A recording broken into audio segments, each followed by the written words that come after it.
Hey everyone, and welcome to Brian's Random Thoughts, the podcast about Brian's random thoughts, because I have so many random thoughts. So, a lot of things happened this week. Trying a new day. Um, I kind of feel like if we do on Fridays, we can wrap up with the whole week, all that happened. So let me know if you prefer the Wednesday release over the Friday release. Again, we're always trying new things to try to make the podcast better. Uh, so, like, comment, subscribe. That being said, um, I think the appropriate thing to start with is the shooting that happened in Brevard County. I'm from Florida, Central Florida, but uh, this is the second shooting. I'm from Orlando. So while it's not exactly the same because Pulse was a nightclub, it's just getting to a point now where I'm becoming so frustrated, and the thing that scares me the most, the absolute most, is not about gun violence, because I live in New York, and everywhere I am at any place at any time something can happen. So you gotta keep living, you gotta keep going through life, and you can't let that uh, scare you.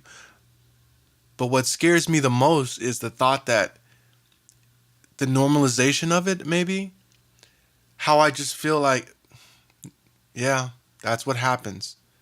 Nothing's going to change. And that's terrible.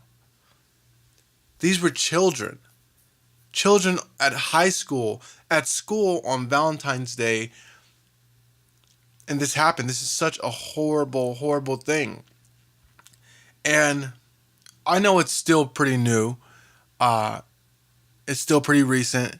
So we haven't had a lot of time to make some changes. But what I'm hearing from the people who could make changes is a lot of the same. And it's just really getting frustrating.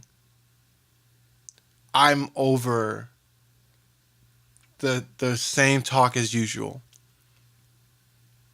You know, I'm just so tired of how this is not a gun issue. Yes, there was other elements that contributed to this this massacre, but it's a gun issue. No one needs an AR-15. I don't care what you think. You don't need that.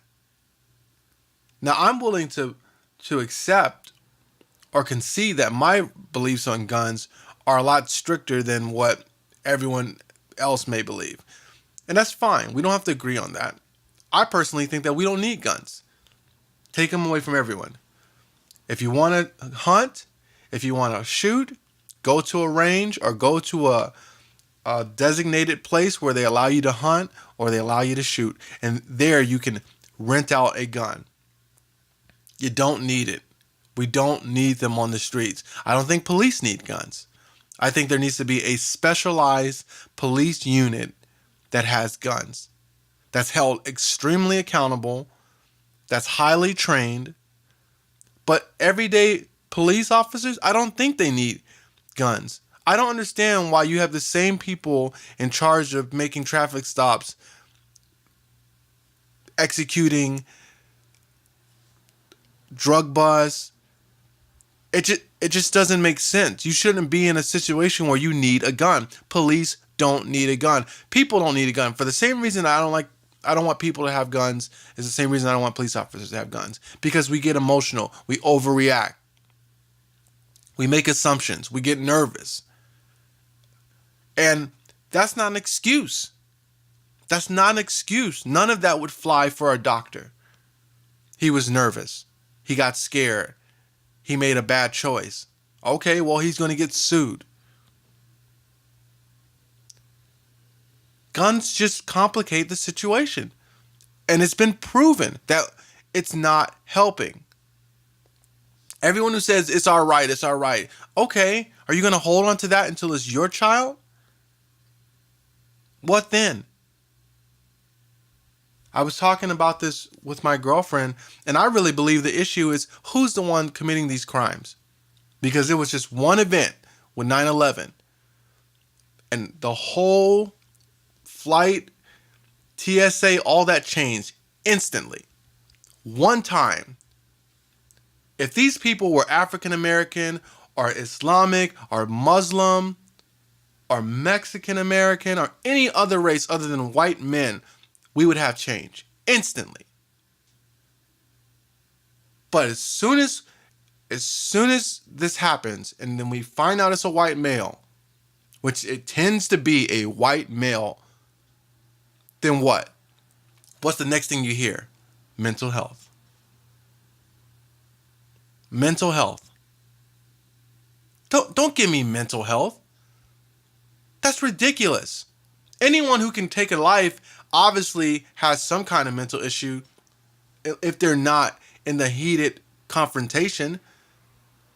But you're going to say mental health? I've never once heard them talk about the mental health of a person who's Islamic or Muslim or African American. I'm not saying that they never discussed it, but that doesn't seem to come up. This came up instantly. Instantly. Not about the children, not about all the... It's getting to the point now where it's like they're not trying to have this discussion. They're not trying to make changes because it's white men. And so it can't be a problem. So I'm a little disgusted. I know I probably should have let out with how sorry I am for the families. And my thoughts and prayers go out to them.